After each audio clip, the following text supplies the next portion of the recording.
Hello, kamusta tayong lahat? I praise the Almighty Father. I worship His name, Yahweh, the Creator of heaven and earth, the God of Abraham, Isaac, and Jacob, our Creator, the Creator of our souls, the God who is willing to accept us if we only return to Him and acknowledge our sins, be remorseful, and humble ourselves before Him, and fear His words. And I worship Jesus Christ, my Savior, my Redeemer, for He is our bridge, the only way to the Almighty Father. He is the branch of righteousness, Jesus Christ. And He writes our names in the Lamb's Book of Life. And I worship the Holy Spirit for always guiding us, giving us gifts and fruits, so that we may become fruitful. Our Father considers us His treasure, His inheritance, and our Father is our inheritance. He is our treasure in Jesus Christ. Last time we read, Jeremiah chapter 37 and 38. So i-recap natin yung Jeremiah chapter 37 ng king dito ay si Zedekiah instead of Coniah, dahil kinuha ni Nebuchadnezzar si Coniah, at si Nebuchadnezzar ginawa niyang king of the land si Zedekiah. Pero si Zedekiah hindi siya nakikinig sa mga sinasabi ni Almighty Father through Jeremiah. Stubborn, walang faith kay Almighty Father si Zedekiah and all his servants and officers or officials. Tanong siya ng tanong kay Jeremiah kung ano ang sasabihin sa kanya ni Almighty Father. Pero pag nagiging honest naman si Jeremiah, na laging honest si Jeremiah sa kanyang mga sinasabi na nire-relay niya kay Zedekiah ang pinapasabi ni Almighty Father, hindi naman matanggap ni Zedekiah. Minsan, meron tayong mga pinagpe-pray or gusto nating mangyari sa buhay natin, ipinagpe-pray natin. At pag sinagot tayo ni Almighty Father, may mga bagay na hindi natin matanggap. Mas may magandang plano si Almighty Father, and so we must surrender to our Father. Mas best ang ways ni Almighty Father. Dahil tayo, limited lang ang ating knowledge. Our Father is full of wisdom and knowledge. Kaya magtitiwala tayo sa tatay natin, si Almighty Father. So nung time na to, wala pa sa prison si Jeremiah. At yung mga army ng Pharaoh, kakampi nila ang mga Judah. So ipinaglalaban ng army ni Pharaoh ang mga Judah against the Chaldeans. Pero syempre, nung umalis na yung mga Chaldeans, aalis na rin syempre yung army ng Pharaoh. Pag sinabing Pharaoh, alam natin na Egypt yun, Dahil yung mga archaeologists, ang mga scientists, nakuha nila ang word na Pharaoh sa Bible. Tapos sasabihin lang hindi sila naniniwala sa Bible, pero yung word ng Pharaoh galing sa Bible.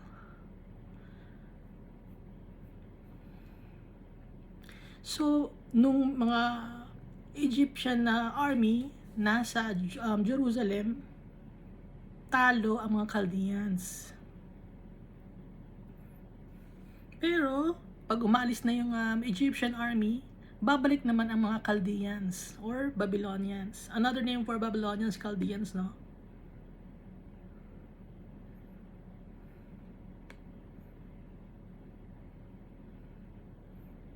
Kaya sinabi ni Almighty Father kay Zedekiah, huwag ka magpapaloko sa sarili mo. Kasi minsan tayo gusto nating maniwala sa sarili natin eh. Yung hindi, yung may mga taong positive thinking. Yung positive thinking, iba yon sa faith kay Almighty Father. Yung positive thinking, kahit ayaw ni Almighty Father, gusto mo, doon ka nakafocus. Ngayon, kung follower ka rin kay Almighty Father, magiging submissive tayo sa ating tatay. Hindi natin susundin kung ano yung gusto natin, kung ano yung pinafocus natin, kasi masisira ang buhay natin. Gaya ni Zedekiah, alam ni Almighty Father ang dapat para sa atin, kaya susunod tayo sa tatay natin. Pag sinabi ng tatay natin na ganito ang gagawin natin, ganun ang gagawin natin. Ano yung ganun? Kung ano yung mga decision ni Almighty Father, hihingi tayo sa Kanya ng guidance. Okay? Alam naman natin kung sa paghingi ng guidance kay Almighty Father, magpe-pray tayo. Yung prayer natin, hindi pa ulit-ulit. It must come from the heart. Kakausapin natin yung tatay natin. Na tatay natin siya. Naintindihan ninyo? Kasi tatay talaga natin siya. Kakausapin natin siya ng Almighty Father. Makikiusap tayo, ganon. Okay? May mga prayers si Almighty Father na binibigay niya sa atin. May mga prayers naman na hindi niya binibigay. At meron namang prayers na gusto niya na mag-antay tayo ng kasagutan.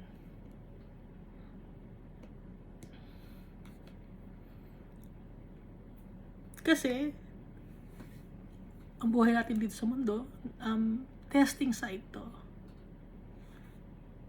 Our Father is testing us. Makakapag-antay ba ang anak ko? Susundin ba niya ang gusto ko? Kahit umayaw ako, mahal ba ako ng anak ko? Kasi ang sentro ng pagmamahal ni Almighty Father, tayo.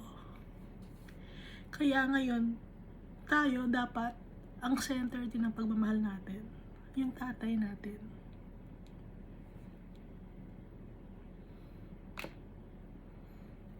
Kaya ginawa ang mundong ito dahil sa mahal niya tayo.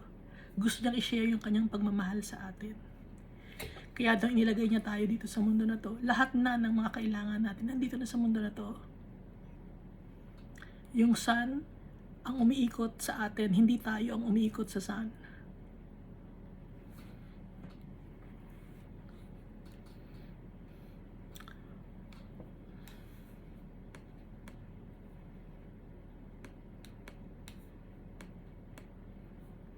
Kaya dito, gusto ni Almighty Father na sundan or sundin muna siya ni Zedekiah. Magpasakop muna si Zedekiah. Kahit na king siya, magpasakop siya. Ayaw ni Zedekiah, matigas ang ulo.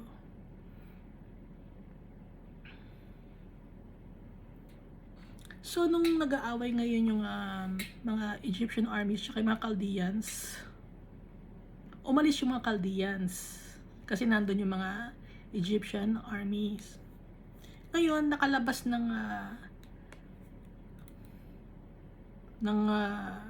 gumala, no? Or namasyal. Si Jeremiah, pupunta siya sa Benjamin para i-claim yung kanyang property. Pero pinagkamalan siyang isang traidor at nagde-defect sa mga Chaldeans, kumakampi sa mga Chaldeans. Sabi ni Jeremiah, hindi ako dumedefect sa mga Chaldeans, hindi ako nagiging traidor. Pero hindi sila nakinig, kaya ang ginawa kay Jeremiah, binugbog at nilagay sa dungeon. Sa dungeon may mga selda, doon siya nilagay.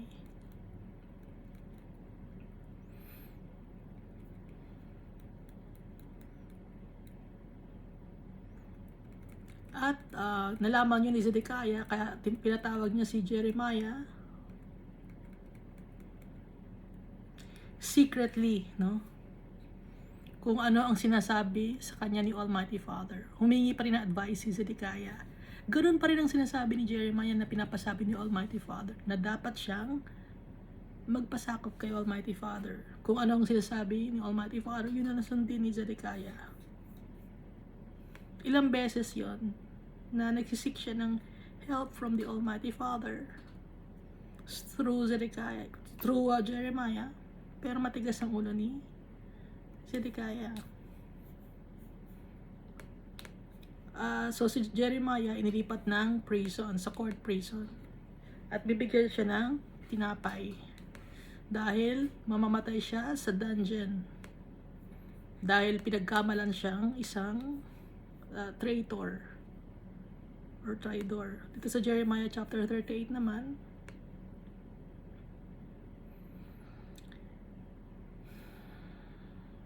pinasasabi ni Almighty Father na kung sino ang magre-remain sa city ng Jerusalem ay mamamatay by sword or sa pakikipaglaban, by famine, walang pagkain, mauubos yung mga tinapay, tsaka yung mga animals, livestock, tsaka pestilence, mga sakit, no? Pero kung sino ang mga papasakop kay Almighty Father, mabubuhay siya, at yung life niya, yun na magiging premyo niya, mabubuhay siya.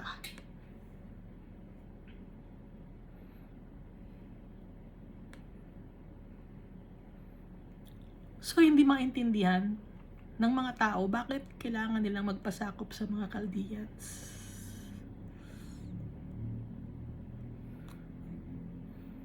Samantalang sila yung Jerusalem. Hindi maintindihan ng mga tao dahil namamayani sa kanila yung kasalanan at yung disobedient sila kay Almighty Father. Tinetest sila ni Almighty Father, sumunod lang sila, pero ayaw nilang sumunod.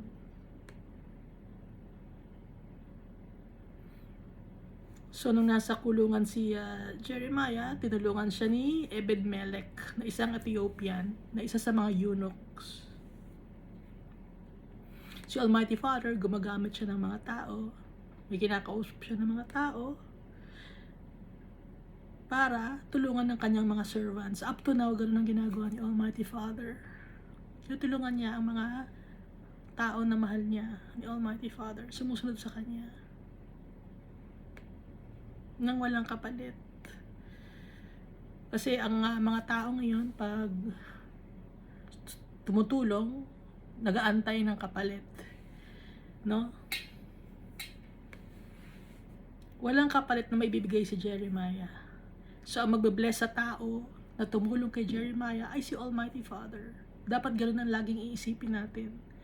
Ang magbe-bless sa atin pag tumutulong tayo sa tao, hindi yung tao na tinulungan mo. Ang iisipin natin si Almighty Father, dahil pag nag-bless si Almighty Father, we will be contented, satisfied, because our Father is powerful.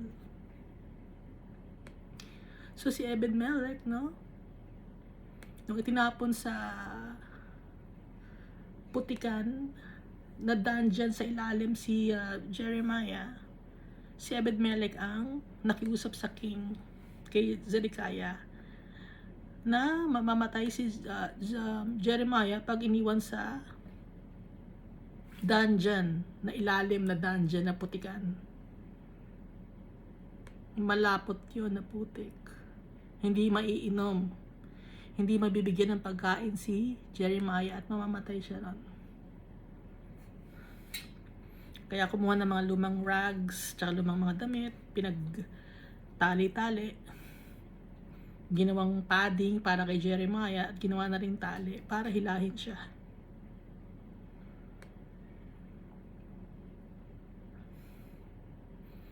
So humingi na naman ng advice si Zedekiah kay Jeremiah, at ang sabi ni Jeremiah, sundin si Almighty Father.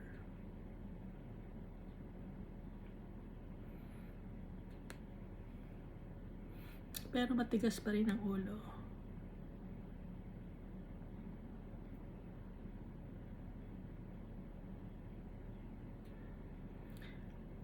Ngayon si Jeremiah nasa court of the prison, nung kinuha ang Jerusalem ng mga Chaldeans, natira siya sa kulungan. Matagal ang inilagi ni Jeremiah sa kulungan hanggang sa dumating yung mga Chaldeans at nasakop na yung Jerusalem. Bakit Jerusalem? Maraming city sa Judah. Pero yung Jerusalem kasi yun ang parang sentro ng city of Judah, ang Jerusalem. Di ba pag may gulo sa isang bansa, pag nasakop na yung pinaka-capital ng bansa na yon, ibig sabihin, successful. No? Naintindihan na ba? Example,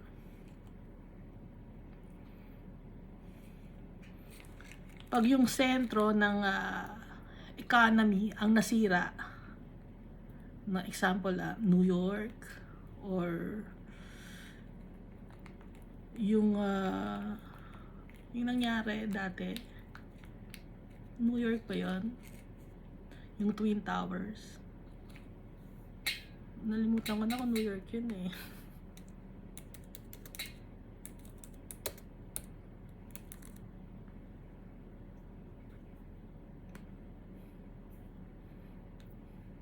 Yung World Trade Center.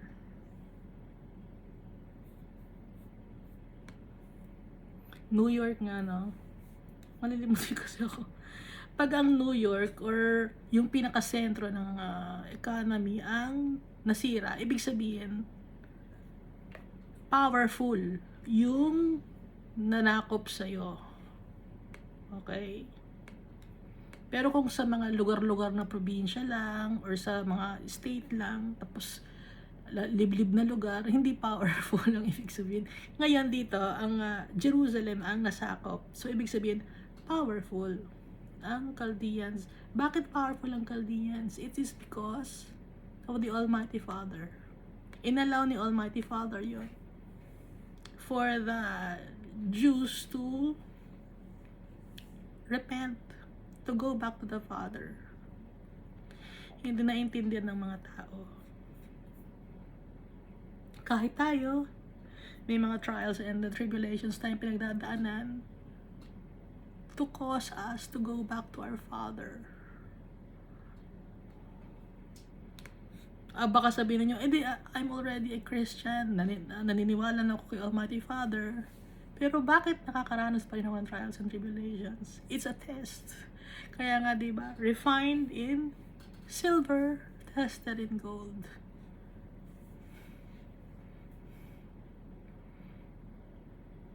Tingnan mo si Jeremiah. Tingnan mo yung mga prophet na nasa Bible, ang dami nilang pinagdadaanan sa buhay. Yung mga apostles, si Jesus Christ. Kaya hindi ibig sabihin na pag Christian ka, hindi ka na makakaranas ng pain. Lahat tayo makakaranas ng pain. Ang pagkakaiba lang natin sa ibang mga tao na hindi naniniwala kay Almighty Father, kay Jesus Christ. Meron tayong peace. At meron tayong hope. Yung tatay natin, alam natin na powerful si Almighty Father at saka si Jesus Christ. And time will come na magiging victorious tayo. So dito tayo sa Jeremiah chapter 39. In the 9th year of Zedekiah king of Judah, in the 10th month, Nebuchadnezzar king of Babylon and all his army came against Jerusalem and besieged it. So 9th year na ang pagiging king ni Zedekiah. Ngayon sa ika-10th month ng Jewish calendar, no? Pag ika-10th month, no, ang tawag doon ay Tevet. Ang counterpart nun sa Gregorian calendar, December, January, either or sa gitna ng December or January. Kasi 10th month, okay? Pag 10th month, saan galing ang word na December? Yung deka, which means 10. Yung 9, nona, 9. Yun ang 9th month originally. Ngayon, nung iniba ng mga Romans, yung calendar, na-retain nila yung Deka, ito ang ika-10th month, yung Nona, yun ang ika-9th month. Okay? Tapos, isiningit nila, pag September, 6, August, September, October, 8, yung October, 8 yon. September, 7, no? Kasi pag October, Octa, 8. Naintindihan na natin. Ayun lang yung date lang natin. So ito, pag sinabing 10th month, ang counterpart sa Gregorian calendar, December, January. In the 11th year of Zedekiah, in the 4th month, on the 9th day of the month, the city was penetrated. Doon sa 9th year ni Zedekiah, na natitira lang ang Jerusalem na hindi nasasakop. Okay? Pero ibang mga cities ng Judah nasakop na. So 9th year yon. Sa 11th year naman, so after 2 years, na-penetrate na ang wall ng Jerusalem. Nakapasok na ang mga Chaldeans. So 2 years ang itinagal. Matagal, no? Yung away. Kaya nga may war or sword, famine, tagutom, and pestilence. Walang makuhang mga halamang gamot, no? So pag may mga sakit or sugat, hindi gumaling, mamamatay, peste, no?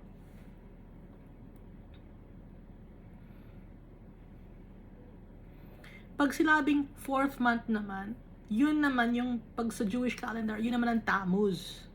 Pag 4th month, yun ang counterpart sa Gregorian calendar, June or July.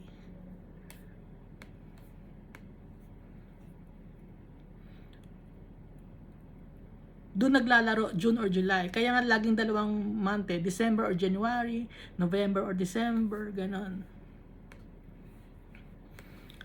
Verse 3. Then all the princes of the king of Babylon came in. Pag sinasabing mga prince, madami, princess, no? Hindi princess na mga babae, kundi mga lalaki ito na kamag-anak ng king of Babylon na si Zedekiah. Came in and sat in the middle gate. King of Babylon, sorry. King of Babylon, kamag-anak ni Nebuchadnezzar. Na-overlook ko. Sorry. King of Babylon. So, mga kamag-anak ni Nebuchadnezzar came in and sat in the middle gate. Parang pinagmamalaki nila, nakapasok na kami sa Jerusalem. Andito nakaupo na kami sa middle gate. So, mga pangalan nila si Nergal-Sharezer, Samgar-Nebo, Sarsekim, Rabsaris, Nergal-Sharezer, Rabmag, with the rest of the princes of the king of Babylon. So, mga official sila. Di ba usually naman ang mga prince, ano sila official or sumasali sa army, no? Meron silang mga medal kung kukumpara ngayon. Mga reserve sila.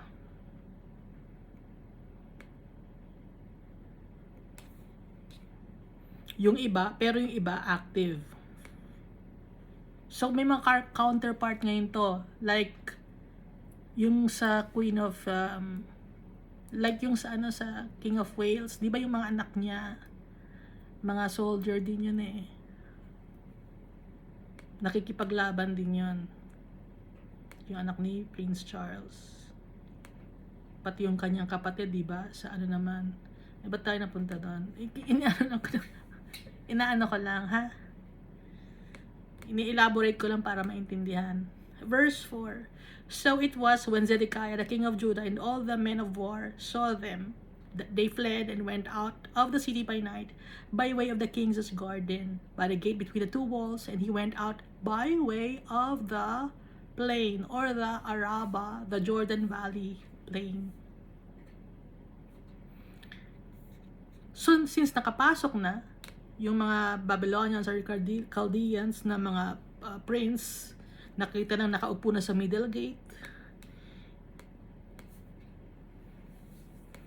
Ngayon si Zedekiah na king ng Judah at saka lahat ng mga tao na mga officials niya, mga soldiers niya, nagtakbuhan na, takas na sila. Aalis sila ng city ng Jerusalem sa gabi para hindi sila makita. By way of the King's Garden, sa bandang King's Garden sila dadaan. Yung gate between the two walls, para may tagong daanan, no? Kung tatakas sila, yun ang takasan talaga. And he went out by way of the Araba, the Jordan Valley plain. Doon ang labas. Ang pagtakas nila, doon ang labas nila. But the Chaldean army pursued them and overtook Zedekiah in the plains of Jericho. So sa may bandang Jericho, nahuli nila si Zedekiah. And when they had captured him, they brought him up to Nebuchadnezzar, king of Babylon, to Riblah in the land of Hamath, where he pronounced judgment on him. Hinatulan na ni Nebuchadnezzar si Zedekiah. Dahil nakuha na si Zedekiah ng mga Chaldean armies, ipresent siya kay King Nebuchadnezzar. Gaya nga ng binabanggit ni Jeremiah na pinapasabi ni Almighty Father na magkikita ni Zedekiah eye to eye, makakausap niya si Nebuchadnezzar. Then, verse 6, the king of Babylon killed the sons of Zedekiah. Pinatay yung mga prince, mga anak ni Zedekiah, before his eyes in Riblah. Kitang-kita ni Zedekiah na pinatay yung kanyang mga anak. Dahil matigas ang ulo ni Zedekiah, sinasabi ni Almighty Father na mag-surrender na siya. Pero hindi siya nag-surrender. Tumakas siya. Matagal na sa kanyang sinasabing mag-surrender siya. Ayaw niya. At tumakas siya. Because of pride and arrogance, hindi niya kayang bumaba sa kanyang pwesto. So tayo, bababa tayo. Magpapakumaba tayo.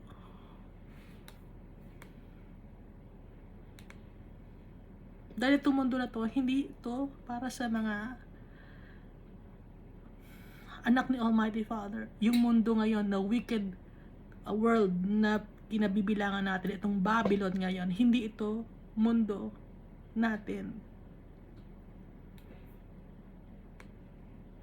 Ang mundo natin, kay Almighty Father, doon ang totoong bahay natin. At bibigyan tayo ng lupain ni Almighty Father, ang New Jerusalem, pag wala ng mga wicked people dito sa mundo.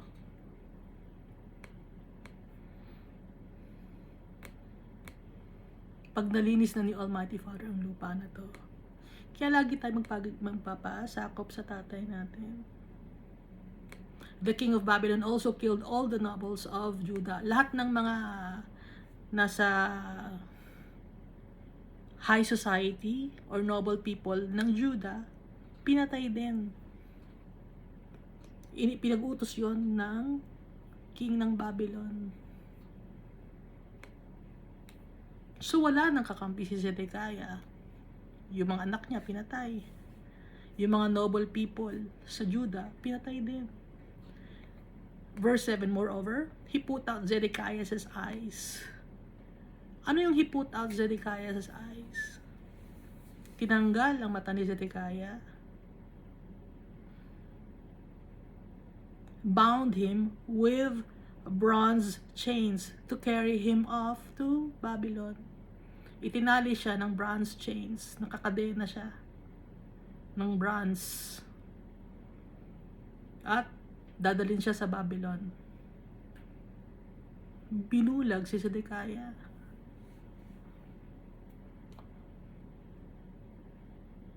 And the Chaldeans burned the king's house and the houses of the people with fire and broke down the walls of Jerusalem.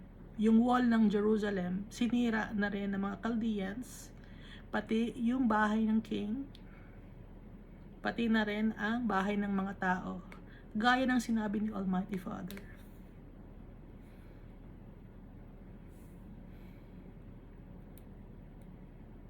So dito sa book ng Jeremiah, lahat ng sinasabi ng Almighty Father, lahat ng nandito sa Bible, magkakatotoo to. Hanggang book of Revelation, lahat ng sinasabi ni Almighty Father. Because He's the Alpha and the Omega, He's the creator of this world.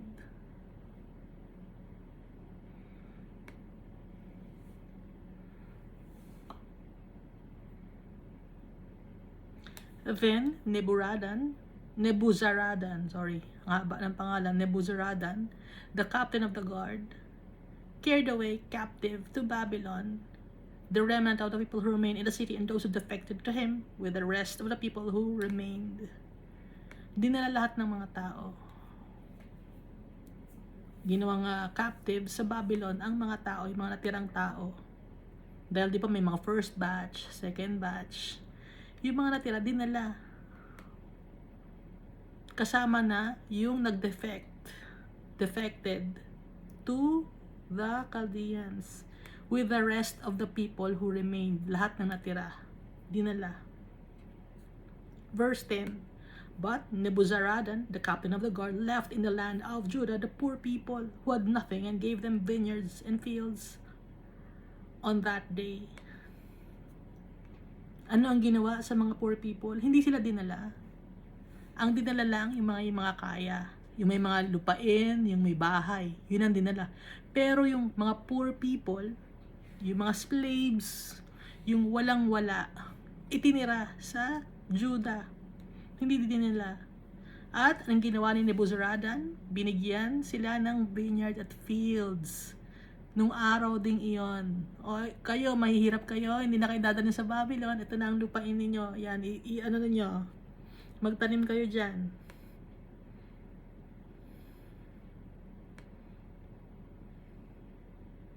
Binigyan ng justice ni Almighty Father yung mga poor people.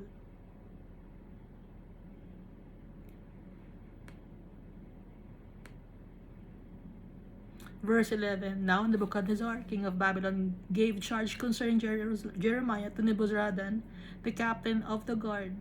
Ngayon, si Nebuchadnezzar, ipinagkatiwala niya si Jeremiah kay Nebuzaradan, na captain ng guard ng Chaldeans. Na captain ng guard ni Nebuchadnezzar. Verse 12, take him and look after him and do him no harm, but do to him just as he says to you. Kunin mo siya, bantayan mo siya, sabi ni Nebuchadnezzar. Pero mo siyang sasaktan. But do to him just as he says to you. Gawin mo sa kanya kung ano ang gusto niya. Kung ano ang request niya, gawin mo. Sabi ni Nebuchadnezzar. Verse 13. So, Nebuzaradan, the captain of the guard, sent Nebuchadnezzar, Rabsaris, Nergal-Sharezer, Rabmag, and all the king of Babylon's chief officers. Then they sent someone to take Jeremiah from the court of the prison and committed him to Gedaliah, the son of Ahikam, the son of Shaphan, that he should take him home, so he dwelt among the people. So, pinakawalan si Jeremiah. Dahil nakakulong siya, di ba, sa court of prison. Nung pinakawalan nila si Jeremiah, ibinigay siya kay Gedaliah para alagaan. Ipinagkatiwala siya kay Gedaliah, the son of Ahikam, the son of Shaphan, that he should take him home. So he dwelt among the people. So nakalaya na si Jeremiah. So itong si Gedaliah, the son of Ahikam, the son of Shaphan, nabanggit din ito, no, si Ahikam, dito sa Jeremiah chapter 26. Furthermore, Ahikam, son of Shaphan, supported Jeremiah, and so he was not handed over to the people to be put to death. Nagamit ni Almighty Father si Ahikam, pati ang anak niyang si Gedaliah, no? So dito sa sa chapter 26 ng Jeremiah, yung tatay niya si Ahikam ang sinuportahan si Jeremiah. Ngayon, dito naman sa chapter 39 naman, yung anak naman ni Ahikam na si Gedalia ang nag-iingat sa kanya.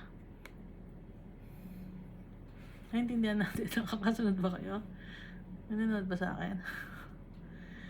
Verse 15. Meanwhile, the word of the Lord had come to Jeremiah while he was shut up in the court of the prison, saying, pero, bago nangyari yon, habang nasa court of prison si Jeremiah, kinausap siya ni Almighty Father. Go and speak to Ebed-Melech, the Ethiopian, saying, thus says the Lord of hosts, the God of Israel, behold, I'll bring my words upon the city for adversity and not for good, and they shall be performed in that day before you.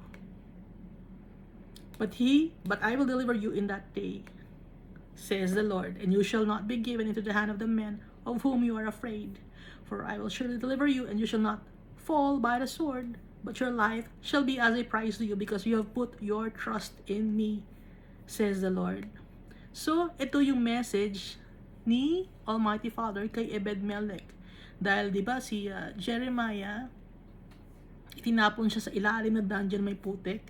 Ngayon si Ebed-Melech, dito sa verse chapter 38, di ba, binanggit si Ebed-Melech na isang Ethiopian na eunuch na kinausap niya si Zedekiah na i-save si Jeremiah, no? Kaya kumuha sila ng mga old clothes and old rags. Kinausap ni Almighty Father si Ebed-Melech para i-save si Jeremiah. Ginamit niya si Ebed-Melech. Ngayon, dahil sa sinunod ni Ebed-Melech si Almighty Father, anong sinabi ni Almighty Father kay Ebed-Melech? Na yung Jerusalem magkakagulo, masasakop na, at pero hindi dapat na matakot si Ebed-Melech. Hindi siya mamamatay kasi yung life niya, yun ang kanyang premyo dahil siya ay nagtiwala kay Almighty Father. At hindi siya ibibigay sa mga tao kung kanino siya takot. Yung mga Chaldeans, takot kasi si Ebed-Melech, no? Kaya tayo, pag magtitiwala tayo kay Almighty Father, hindi tayo dapat matakot. Kung ano sinasabi ni Almighty Father, susundin natin. Dahil pag hindi natin sinunod, disobedient tayo. Nagyayabang tayo pag hindi natin sinunod yung tatay natin. Hindi tayo nagtitiwala sa tatay natin kay Almighty Father. Kung hindi natin siya sinusunod, mapapahamak tayo. Yung mga hindi sumusunod kay Almighty Father, napapahamak. Yung mga tao na sinusunod nila ang kanilang sarili, napapahamak. Dahil tayo, mga tao, hindi tayo marunong magdesisyon ng sarili natin. Nasisira ang buhay natin pag tayo ang nagdedesisyon ng sarili natin. Napapalayo tayo kay Almighty Father. Ayaw ni Almighty Father na mapalayo tayo sa Kanya. Kaya susundin natin. We must obey our Father. Dito tayo sa Jeremiah chapter 40.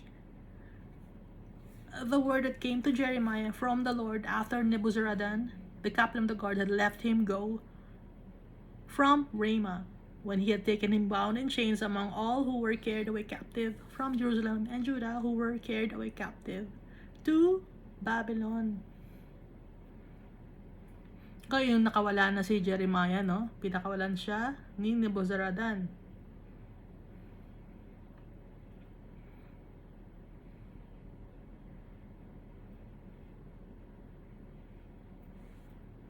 Ngayon, yung ibang mga tao dinala sa Babylon, captive ng Babylon.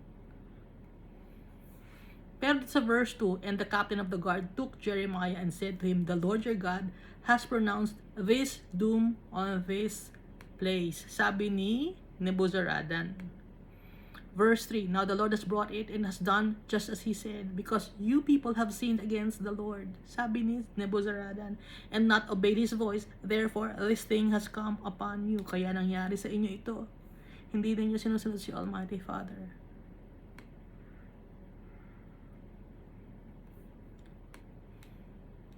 Kaya nasasaktan kayo. Hindi niyo sinusunod si Almighty Father. Nasisira ang buhay ninyo. Hindi niyo sinusunod si Almighty Father. Hanggang ngayon ang tao, ganun pa rin. Hindi sinusunod si Almighty Father. Yung mga warnings ni Almighty Father, hindi pinapakinggan.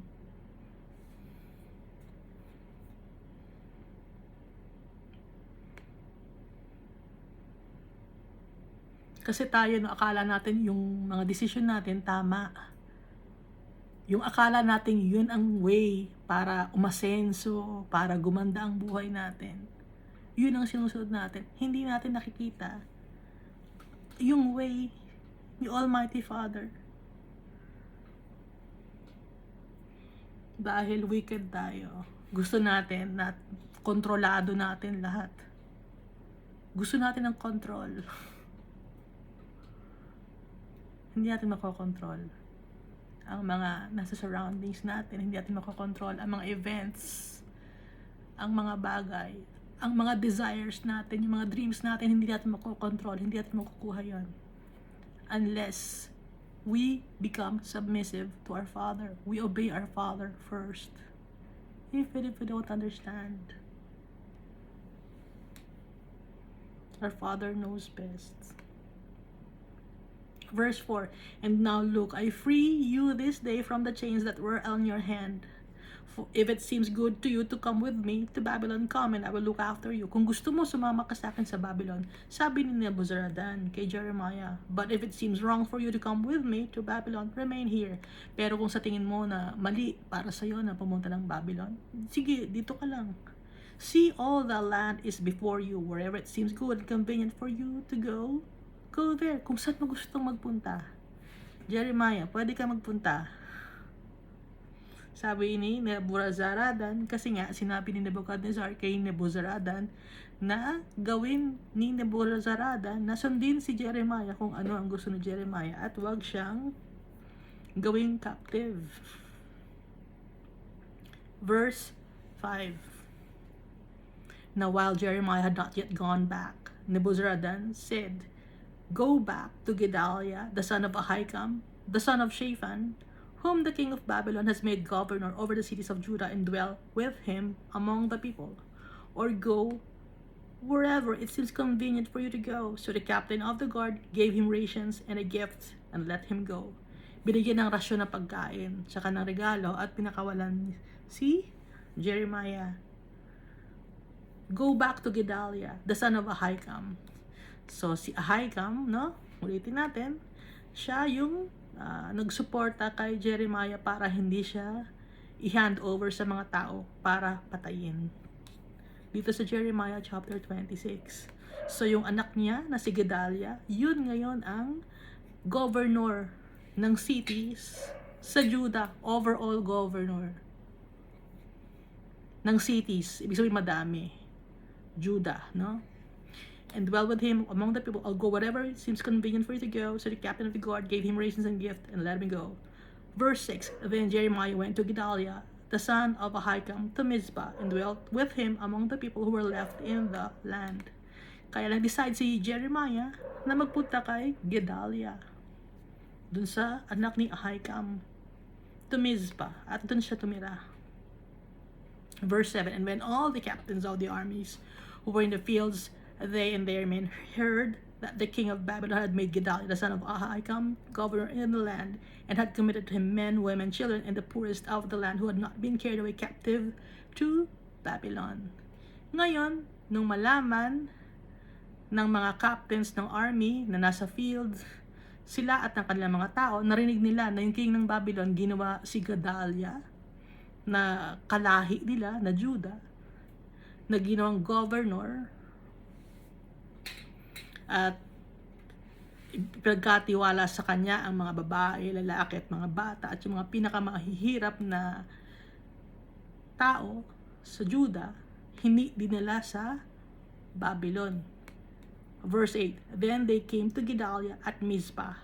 Kaya ang ginawa ngayon ng mga tao na yon, nagpunta sila kay Gedaliah. Ang mga pangalan nila, Ishmael, the son of Nethaniah, si Johanan, and Jonathan, the sons of Kareah, Seraiah, the son of Tanhumeth, and the sons of Ephi, the Netophathite, and Zeniah, the son of Maakatite, they and their men. So padami ang nagpunta kay Gedalia, mga kalahi niya na kapareho niyang Jew, dahil nga ginawang governor si Gedalia na anak ni Ahikam. Verse 9, and Gedalia, the son of Ahikam, the son of Shaphan, took an oath before them and their men, saying, do not be afraid to serve the Chaldeans. Nag-promise si Gedalia, wag kayong matatakot na pagsilbihan ang mga Chaldeans. Dwell in the land and serve the king of Babylon, and it shall be well with you. Maniwaran kayo sa lupain, paglingkuran ng hari ng Babylon, at saka nang sa ganon, magiging payapa kayo. Hindi kayo masasaktan. Sumunod lang kayo. Sabi ni Gedalia, as for me, I will indeed dwell at Mizpah and serve the Chaldeans who come to us. Para sa akin naman, maninirahan ako dito sa Mizpah at paglilingkuran ko ang mga Chaldeans. But you, gather wine and summer fruit and oil, put them in your vessels and dwell in your cities that you have taken. Kayo't naman, manirahan kayo kung saan nyo gusto. Kasi nga, wala nang King Zedekiah, wala na yung mga mayayaman, yung mga noble people, yung mga prince, yung mga officials, yung mga priests, sila kasi ang yumayaman. Ano ang nangyari ngayon? Kahit saan pwede na silang tumira, no? At yung mga mahihirap, binigyan ng sariling lupain. Tapos yung mga nang abuso sa kanila, yun ang dinala sa Babylon, yung naging captives. Verse 11, likewise, when all the Jews who were in Moab, among the Ammonites in Edom, and who were in all the countries, heard that the king of Babylon had left a remnant of Judah, and that he had set over them Gedalia, the son of Ahikam, the son of Shaphan.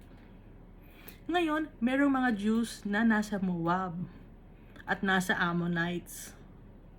Alam niyo man yung Moab, no? Moabites saka mga Ammonites, doon natirahan. So, in the surrounding countries, kasi habang naggegera or nag-aaway, nag-aalisan na yung mga tao sa Judah.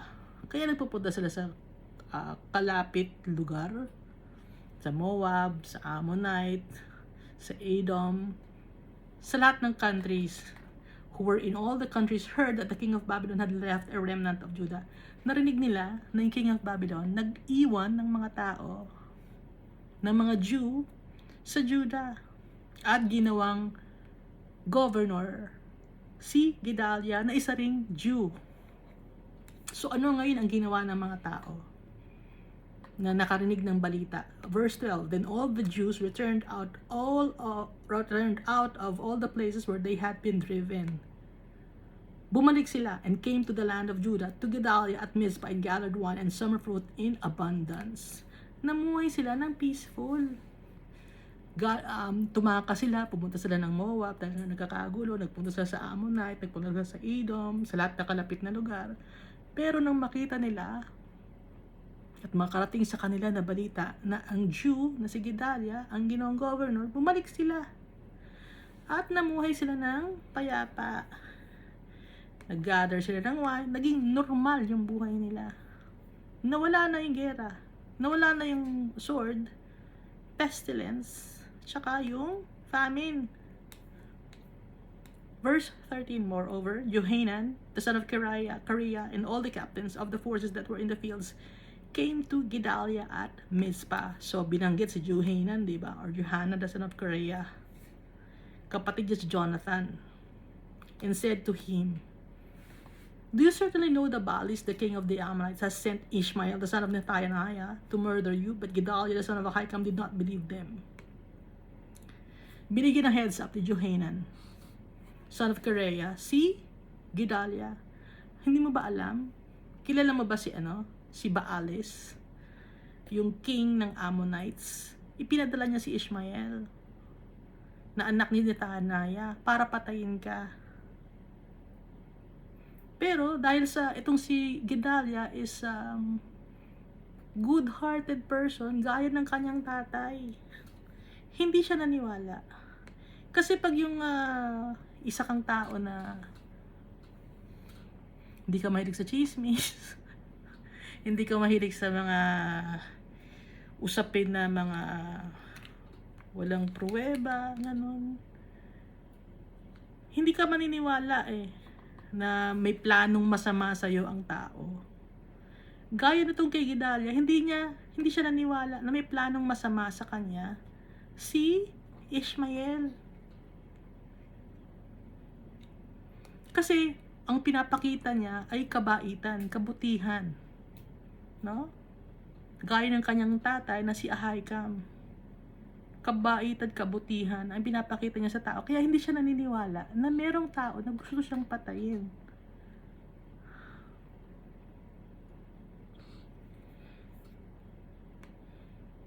Verse 15, Then Johanan the son of Kareah spoke secretly to Gedalia in Mizpah, saying, Let me go, please, and I will kill Ishmael the son of Nethaniah, and no one will know it. Bigyan mo na ako ng pagkakataon, please, sabi ni Johanan. Kinausap niya si Gedalia. Papatayin ko si Ishmael, na anak ni Nethaniah, and no one will know it. Walang makakalam. Papatayin ko si Ishmael kasi gusto kang patayin ni Ishmael. Why should he murder you so that all the Jews who are gathered to you would be scattered and the remnant in Judah perish? Bakit ka gustong patayin ni Ishmael na son ni Nethaniah? Ikaw nga ang dahilan kung bakit nag-gather or nagtitipon-tipon ang mga Jew dito sa Judah. Yung mga remnants ng mga Jew nandito ngayon magkakasama, namumuhay ng peaceful. So bakit ka papatayin ni Ishmael? Ano mangyayari ngayon sa mga Jew pag nawala ka? Magkakakalat na naman sila. Mawawala na naman sila.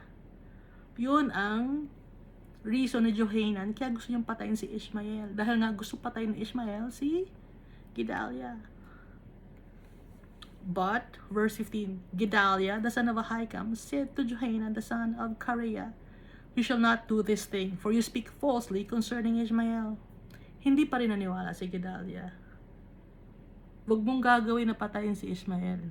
Kasi nungalingan yung sinasabi mo tungkol kay Ishmael. Sabi ni Gedalia. Maayos na tao si Gedalia.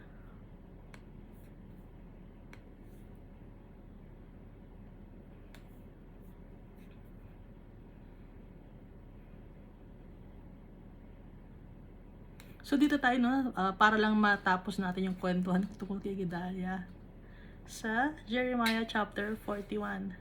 Now it came to pass in the 7th month that Ishmael, the son of Nethaniah, the son of Elishama, of the royal family of the officers of the king, came with 10 men to Gedalia, the son of Ahikam, at Mizpah.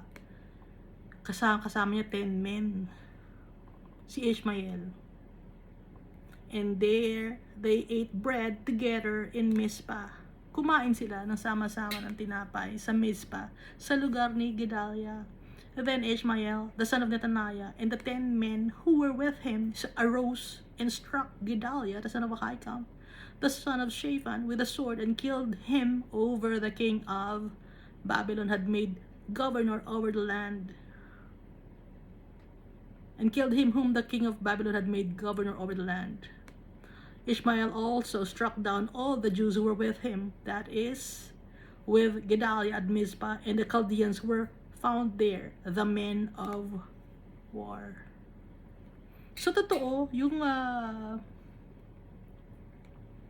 banta, no, ni Ishmael na nalaman ni Johanan. Hindi lang pinaniwalaan ni Gedalia si Johanan kasi nga in good faith ang pagtulong ni Gedalia. Wala ang masamang tinapay sa kanya, kundi tanggap niya lahat ng tao, Chaldeans or Jew, pinapakain. Ganun ka-wicked ang tao.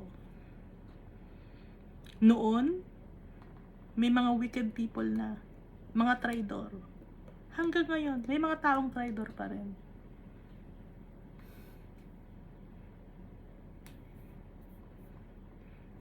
Akala mo maganda ang trato mo dahil sa maganda ang trato mo sa mga tao. Tatratuhin ka rin ng maganda. Hindi. Hindi ganoon ang tao. Kaya nga si Jesus nag-ingat siya. No?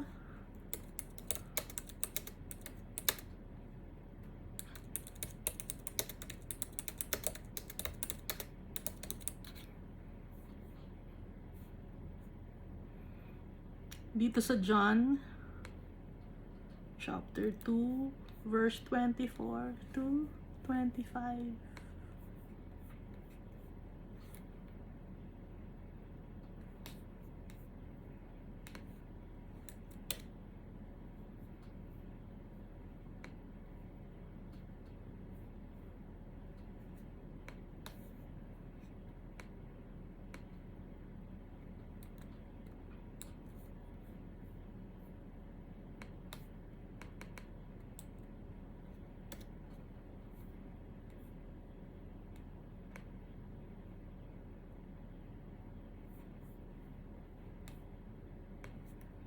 Basahin natin, ano?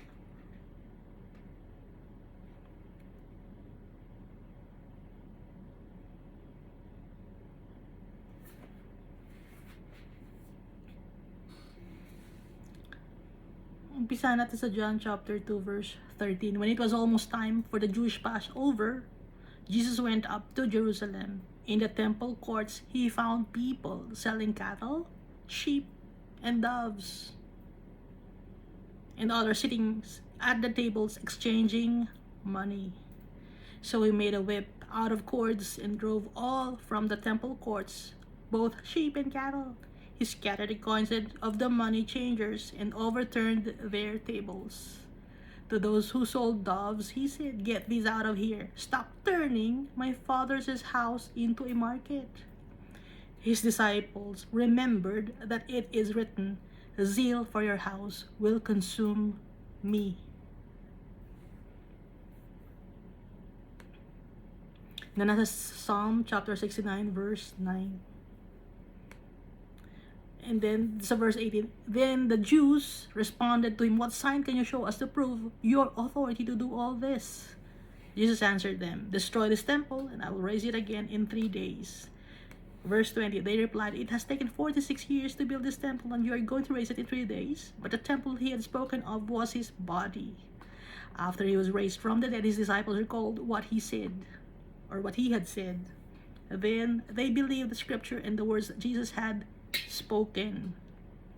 Verse 23, now while he was in Jerusalem at the Passover festival, many people saw the signs he was performing and believed in his name. Naniwala kay Jesus dahil sa mga signs na binakita niya and miracles na ginawa niya.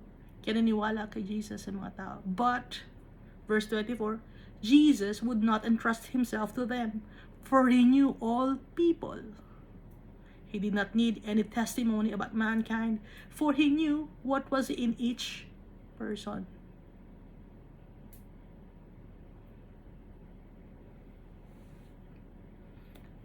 So, sino ang pagtitiwalaan natin? Ang tao, hindi natin mapagkakatiwalaan. Ang pagkakatiwalaan natin, yung tatay natin, si Almighty Father, si Jesus Christ. Bakit? Sila ang may tunay na malasakit sa atin. Sila ang tunay na nagmamahal sa atin. Kapatid mo, kamag-anak mo, kaibigan mo,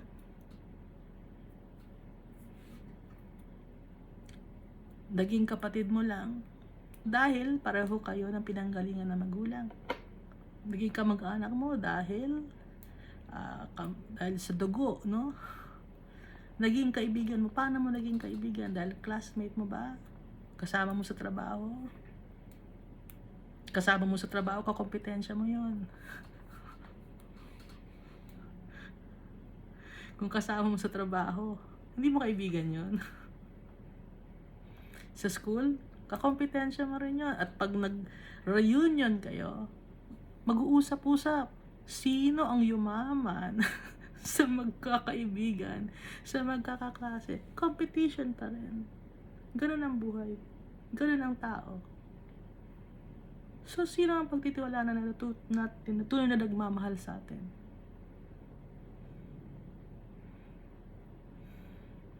Bawat tao may kanya-kanyang motive. Paano ngayon tayo magtitiwala sa tao?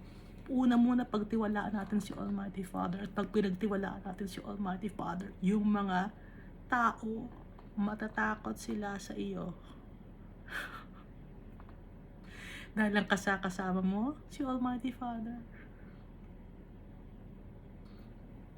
Pagkasama mo si Almighty Father, protected ka. Wala kang dapat katakutan.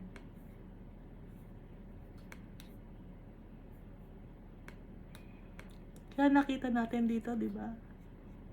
Si Jeremiah, yung mga prophets, laging mag-isa.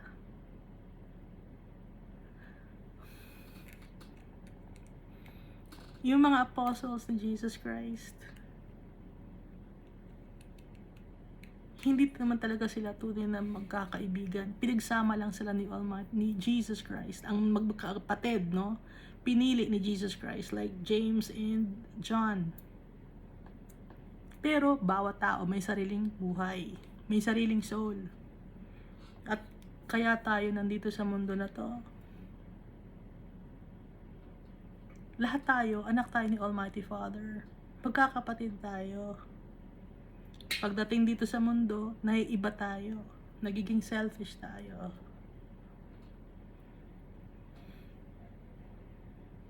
At para maprotektahan tayo, hindi tayo masaktan, magtiwala tayo sa tatay natin. Ipoprotekta niya tayo. Si Jesus, wala siyang kaibigan. Sino ang kaibigan niya? Tayo.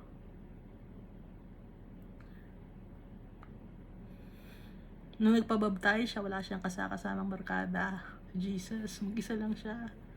After lang niya nabaptize ng water ni John the Baptist, saka siya kumuha ng kanyang mga apostles, disciples. At hindi na niya tinawag na servant ang mga tao, kundi mga friends na niya. So, sino ang totoo nating kaibigan? Si Jesus Christ. Dahil He laid down His life for His friends, for us. May makikita ba tayong kaibigan na gano'n ngayon? Ibibigay ang buhay sa atin?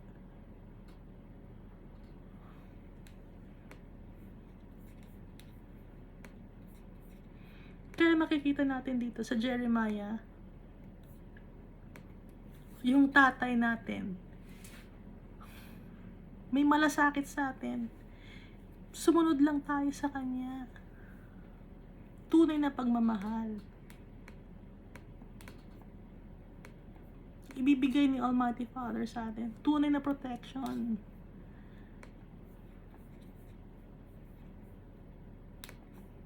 Gaya ng kay Jeremiah, gumagamit si Almighty Father ng mga tao to protect Jeremiah. Kaya pagtitiwalaan natin si Almighty Father, si Jesus Christ, at ang Holy Spirit. Dahil it's all for our good, no? Yung mga ginagawa ni Almighty Father tsaka ni Jesus Christ at ang Holy Spirit, it's all for us. For our best interest. They have our best interest. Never tayong iiwan ng tatay natin. Never tayong iiwan ni Jesus Christ. Jesus Christ is the extension of our Father, the branch of righteousness. At si Jesus Christ ang magja-judge sa atin sa end of times. Kaya let's trust our Father. Let's trust Jesus Christ. Ano nangyari kay Zedekiah nang hindi niya pinagtiwalaan si Almighty Father? Binulag siya. Tinanggal ang kanyang mga mata. Yung mga anak niya, pinatay. Dahil wala siyang tiwala kay Almighty Father. Sinunod niya yung kanyang sarili.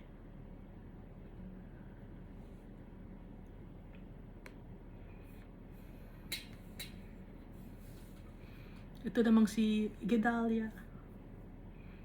Dahil sa nagtiwala siya sa mga tao, na dahil akala niya kung maganda ang trato niya sa mga tao, maganda rin ititreat siya ng mga tao. Hindi ganon.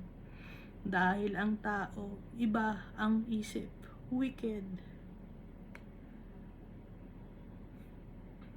Naiintindihan na ninyo? So it's about having faith in our Father, in Jesus Christ. Trust our Father. Kasi ang gusto ng tao ngayon, gusto ko yumaman, gusto kong maging famous, gusto kong magkaroon ng power. Yun lagi ang gusto ng tao. Hindi alam ng tao na pag nasa atin si Almighty Father, nasa atin na lahat ng kayamanan. Pag nasa atin si Almighty Father, nasa atin na rin ang power.